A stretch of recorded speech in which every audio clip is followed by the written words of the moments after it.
Kuha lang po ako ng ballpen tsaka papel. Wait lang po. Saglit lang po. Ako po'y naghahanap lang ng ballpen at papel. Ano ba ginamit sa pag-cash in, sir? BDO? Wait lang po. Saglit lang po, ma'am.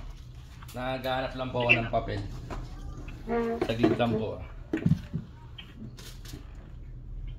So ngayon guys, matutunghayan nyo kung paano yung ginagawang pang scam. Ito yung mga nang-i-scam, yung mga Maya terminal. So ito mismo live. Wait lang. Ayan, okay na po. Bali yung BPI. BPI. So this report number, ito po yung 3311. Report number 311. Ito po yung pinapagpuntahan tayo nila installer. Ano po, tomorrow? Sige. Installer 311-7504. 311-7504. 76 po. 76. Ulitin natin, sir. Sige po. Hindi po kalibitan lang, sir. 311-7604-76. Okay. Yung pinapakita, sir, pag pinuntahan tayo, ano po, naiintindihan. Sir, okay na po. Opo. Ayan na, mali. 311-750. So, minali ko siya, kaya scammer talaga to. Ano po? Hello? Yes po. Medyo po mahina yung signal lang, pero okay naman po siya. Ano po, okay na siya, sir, tomorrow. Bali, bibigyan tayo isang terminal na isang scale na po namin yung marketing. Note na lang po namin dito na para mag-aano po tayo, mag-field, parang ano. Para naririnig. Sige po. Mahina po ba yung connection? Medyo mahina lang, pero okay naman siya. Naririnig ko naman. Nga po namin kayo, alat na saglit lang po.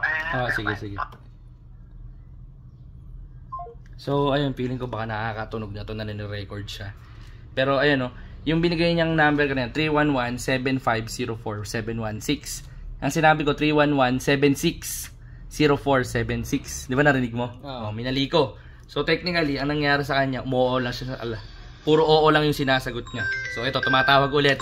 Tingnan natin, i-busted natin tong mga scammer na to.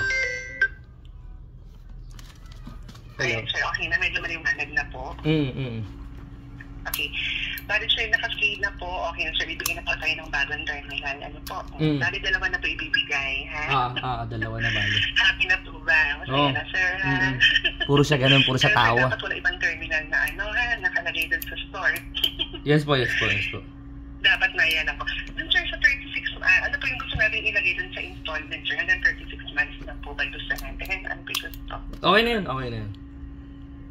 Okay na, sir, yun? Or natagdagan pa po ng extensions? Hindi na. Okay na yan.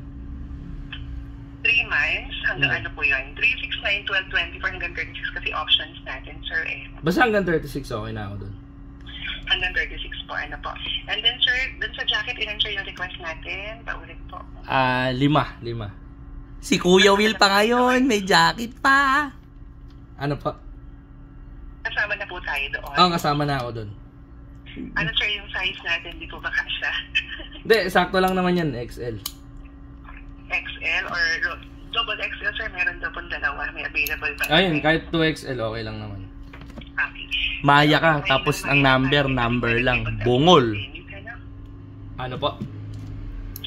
Open tayo, sir, ng Maya, para may paliwanag po yung sa limit natin, sir, sa daily and monthly, ano? Sige. Naka-open na. Naka-wifi naman ako eh. Account limit, sir, daily and monthly, may nakalagay dyan. 500 po ba sa inyo? Nakalagay yung dati. So, magiging Maya Business Unlimited na po siya, sir. Ganoon. Tama. By tomorrow. Okay. Then, sa profile, hindi na po yun na nakalagay na personal name kung hindi Apple Tech. Sir, tapos spelling po yung business name na kompleto. Last name sa DTI, ano? Apple Tech lang. Apple Tech Services. Yun lang. Yung pinakalagay dun sa business permit, sir, sa 2303. Okay. Yun na po mag-a-appear. Yan, sir, siya. Ano? And then, sir, bali, ang ilalagay na namin yan sa inyo is for 36 months lang po. Ano? Tama? Sir, hindi na, sir, mababago yan kasi tayo hanggang 48 po pwede. Sige. Ano po ba gusto? Hindi, kahit yung 36 lang, okay na ako dun. Wala namang kaso. 36. Okay na, sir. Sige, sir, open tayo ng wallet, credit, savings, loans, card. Yun na po ang ilalagay natin sa terminal number. Okay. Wallet, credit, savings, loans, card. Sa cards po po palitan. Sana po kayo. Okay na, nandito na. Then nakalagay, sir, don't see your Maya card activate. Nakalagay po. Savings. Don't nakalagay, After po yan, nakalagay ito, don't see your Maya card activate now. Yun po yung pipili na para sa terminal number po natin. Ano? Okay, sige. Sana po kayo. Teka lang, update and condition, agree. Yun ba yun? Ay, iba, sir. Iba. Maya savings, no? Ay, ano? Hindi, sir. Punta kayo, sir, ng cards para bigyan po kayo ng terminal number. Ano yung cards. Oo.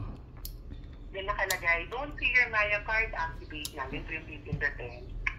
Meron naman po. Okay na. Sir, ito po yung number. Pa-enter na lang po. 4834. Maya account number. Teka lang na. Terminal number po. Ano? Wala sir Maya account number. Wala ba? Teka lang. Meron kasi ako dito. Cards, di ba? Cards. Ayan, don't see. Opo. Don't see, sir. May existing card na po ba kayo dati? Wala. Wala. Ito po yung terminal number na ibibigay. Ano po? 4834. Lalagay ko dito sa card number. 4834. Yes po yung terminal number. 4220. 4220. Yes po. So dito mga kaibigan, napapanood natin, ito yung agent na nangi-scam mga kaibigan. So wag nyo pong ilalagay yung card info nyo dito dahil dito po nila ma-access yung inyong pera na pina-encash sa inyo. So we are now live, andito po tayo ngayon at kausap po natin yung scammer. Kamusta naman po yung pang-i-scam nyo na mas magaling pa po yung nangi-scam sa inyo? So naiintindihan ko na po yung part ng scam. Bali ang ginagawa nila is maglalagay sila ng information ng card nila para makapasok sila dun sa account nyo. Para ang mangyayari is may scam nila kayo at makukuha nila yung pera nila. So ganun lang po kasimple, tumatakbo yung scam po dito sa Maya scam na tinatawag na terminal scam. Tama po ba? Magaling po ba tayo, ma'am? Sabi ko nga po sa inyo, kung brainy po tayo, mas brainy po kami. So ngayon po, kanina pa po namin kayo tinatrabaho. Ayan po, nakita nyo naman po yung scam na pinapairal ko. Kaya kung sa susunod mangi-scam kayo, don't me, motherfucker. Don't me, motherfucker. Don't fucking me. Peace out.